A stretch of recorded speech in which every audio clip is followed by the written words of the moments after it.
Fala galera, sejam bem-vindos ao Viva Podcast de hoje e iniciando o ano, primeiro podcast do ano. Feliz ano novo aí, ó. Vamos falar o quê? Sobre projetos para sair do papel. Metas. Isso. Ano novo, meta nova. E hoje a gente vai ajudar vocês a cumprir provavelmente uma meta que vocês devem ter. Comprar um imóvel. Quem tem segurança hoje vai perder, porque a gente vai destrinchar esse processo tintim por tintim, para você não ter mais nenhuma dúvida e ficar seguro para comprar o seu imóvel em 2022. E antes de mais nada, segue a gente nas redes sociais, ativa o sininho aí das notificações no YouTube e adicione a playlist do Spotify e do Deezer Viva Podcast.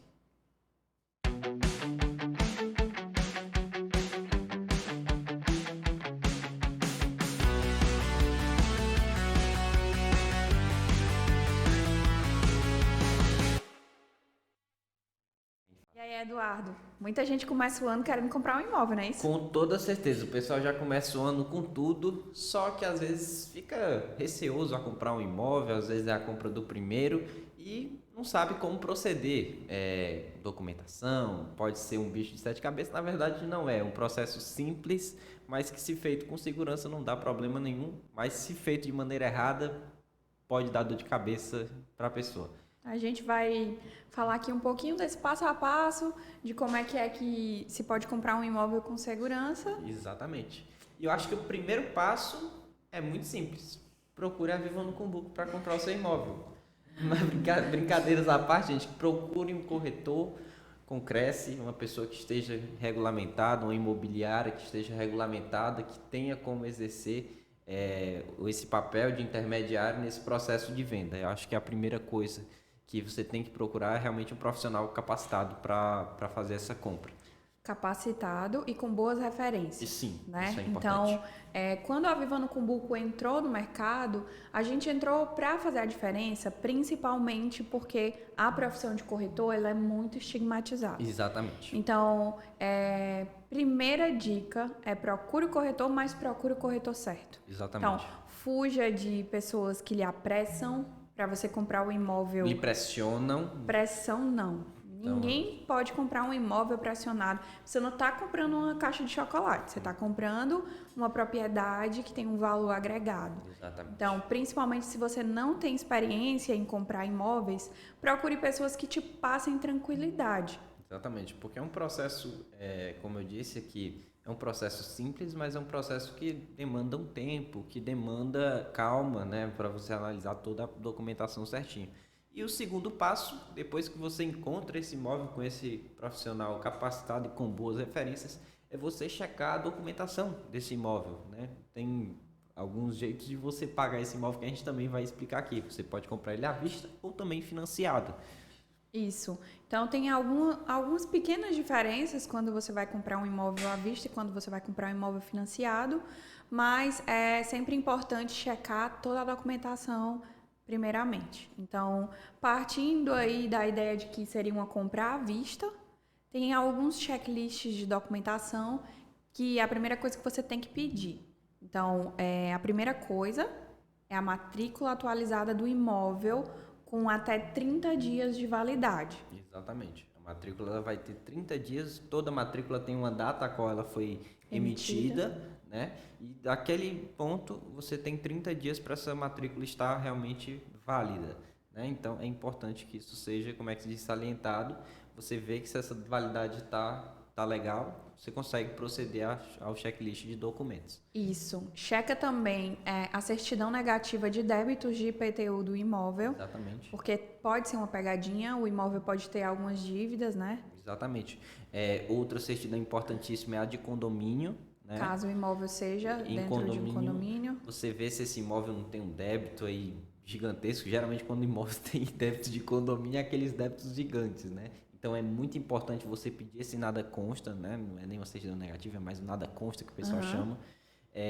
Uma dica, como é que você consegue a certidão de IPTU, né? A certidão negativa? Na matrícula do imóvel, geralmente tem lá a inscrição municipal que ele tem. Então você vai pegar, leva lá no site da Secretaria de Finanças do município e tira essa CND, né? Tão importante no processo de venda. Sim. E além de analisar a documentação do imóvel, a gente precisa analisar a documentação do vendedor, ou dos vendedores, no caso, se ele tiver cônjuge ou se for mais de um sócio, seja lá o que for. Então, se o vendedor for pessoa física, sempre analisar a situação do CPF, a situação dele junto à Receita Federal, junto ao Tribunal de Trabalhista, né? A CND trabalhista que a gente e chama. a Secretaria da Fazenda do Estado. Então, essas são as 3 certidões obrigatórias para se vender um imóvel. Elas são obrigatórias entre aspas, né? Então, o que é que pode acontecer? Você pode realmente comprar um imóvel que o proprietário tenha uma dívida, esteja inadimplente com a Receita Federal? Pode comprar, não é um impeditivo. Mas por que a gente considera obrigatório na venda de um imóvel? É para lhe respaldar, para que não haja nenhum processo anterior que vá impactar num bloqueio de um imóvel durante o processo. Exatamente. Então, se o proprietário está saindo todas as certidões, já é uma ótima, notícia que vai dar mais celeridade ainda ao processo de venda. Quanto menos embaraço, quanto menos problema tiver o imóvel, mais rápido você consegue finalizar o processo de venda. Por isso que eu disse no começo do vídeo que pode ser um processo curto ou um processo longo. Vai depender dos embaraços que vem no meio dele. Isso é um termômetro. Então, se está tudo certinho com as certidões dos vendedores, então já é um bom sinal de que o imóvel está super tranquilo. Além disso, você pode também solicitar uma consulta de processos judiciais que esteja correndo, mas na grande maioria os imóveis vão as certidões vão, se mostrar como um termômetro para a pessoa ter ou não, outros problemas com a justiça no geral, né? Isso, no geral, essa é a documentação que se pede para uma compra à vista. Exatamente. E se a compra for financiada, Jacinta, como é que faz? Se a compra for financiada, a gente tem que avaliar se o imóvel é novo ou se o imóvel é usado. Se o imóvel for novo, a gente vai ter que pedir o habite do imóvel, vai ter que pedir a anotação de responsabilidade técnica para saber quem foi o responsável pela construção daquele imóvel e também a matrícula atualizada, né? Exatamente. Novamente, se você for levar para um financiamento. Então, com esses 3 documentos, a gente consegue pedir uma avaliação de engenharia do imóvel. Outro ponto importante que a gente tem que salientar você tem que ter o seu crédito aprovado no banco, tá? É sempre bom porque aí você vai economizar tempo, né, de todo mundo que está envolvido. Você não vai nunca dar dinheiro antes num contrato, nem na pressa da pessoa que está te apressando para você dar dinheiro para amarrar. Sinal, não existe. Não existe. Aprove o seu crédito, aprove o imóvel, como a Jacinta está apresentando toda essa documentação que a Jacinta disse, porque isso é muito importante para você não cair num problema gigantesco. Vai que o seu crédito não aprova e você já tem dado dinheiro. Teoricamente, você perdeu o dinheiro, né? Isso, o que você pode fazer é um processo em paralelo. Então, recentemente a gente fechou uma venda e a gente fez esse processo em paralelo. A gente estava fazendo a análise documental do imóvel e a análise da engenharia do imóvel. Então, o cliente pagou a taxa da Caixa para ela enviar um engenheiro para analisar se o imóvel estava todo certinho, se atendia às exigências. Então, atendendo às exigências, a gente prossegue com a assinatura do contrato de compra e venda. Então, seja qual for a escolha, se vai ser à vista ou financiada, depois que a documentação estiver toda recolhida, toda checada, a gente vai para o contrato particular de promessa de compra e venda. É um passo importantíssimo dentro do processo, porque é ali onde vai ficar tudo acordado de maneira particular mesmo, né? Entre quem está comprando e quem está vendendo. Isso. E por que se chama de promessa? Porque o imóvel, ele de fato só é vendido depois que se está registrado essa venda no documento do imóvel. Então, isso, na matrícula do imóvel. Então, a princípio, se trata de uma promessa, onde, por exemplo, eu prometo vender um imóvel para o Eduardo e o Eduardo promete me pagar aquele valor pelo imóvel. Então, todo contrato, ele precisa estabelecer um valor de sinal. Então, você precisa pagar um valor para que aquele contrato tenha validade. Esse sinal, geralmente, está entre 10% e 30% do valor do contrato.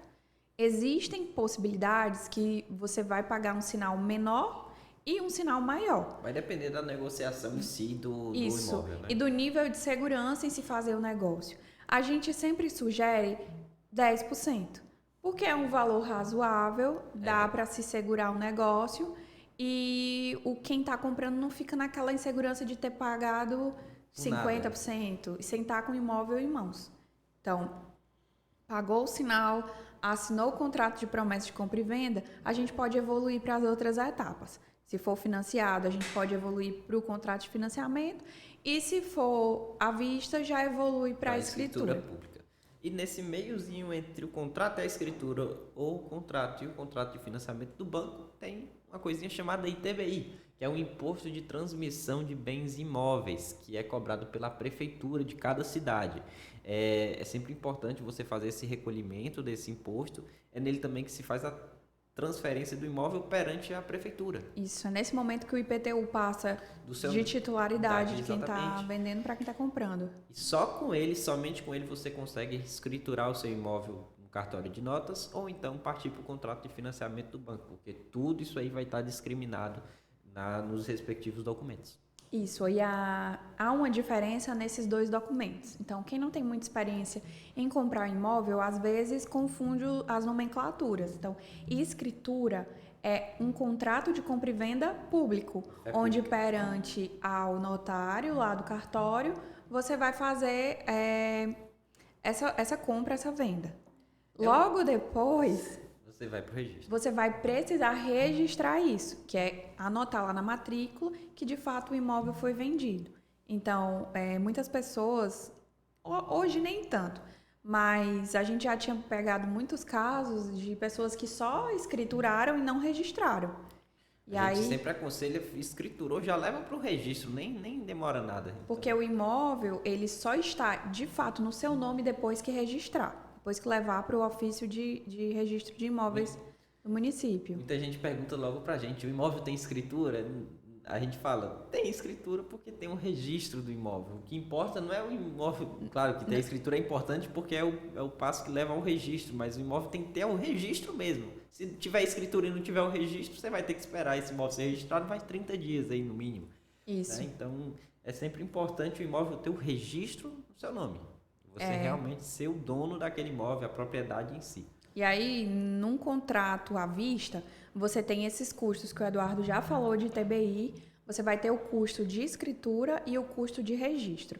Geralmente, a escritura e o registro, eles têm os valores bem parecidos, bem similares.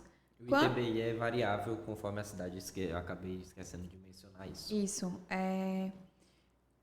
Quando se trata de um contrato de financiamento, é obrigatório fazer o registro porque tem que registrar a alienação do imóvel. Sim. Se for o seu primeiro imóvel, ele vai ter um desconto de 50% no valor do registro, mas se não for o seu primeiro imóvel, você vai pagar pelo registro e pela alienação. Então, ele fica um pouquinho mais caro quando o imóvel é financiado.